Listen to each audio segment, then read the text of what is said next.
Hello guys, so gonna show how to add a calendar power up to your Trello board. So first, don't forget to subscribe to our channel. Second, log into your Trello account and head over to your one of your boards, for example this board.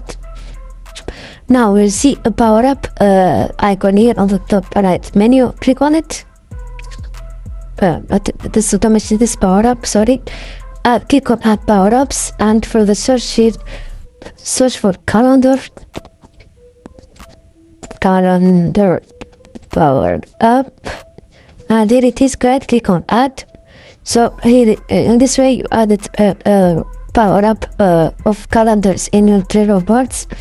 So you will get this view to access calendar for each of your boards and cards in Trello. So every board and card will be added in this Google Calendar by your choosing. So this is pretty much it, guys.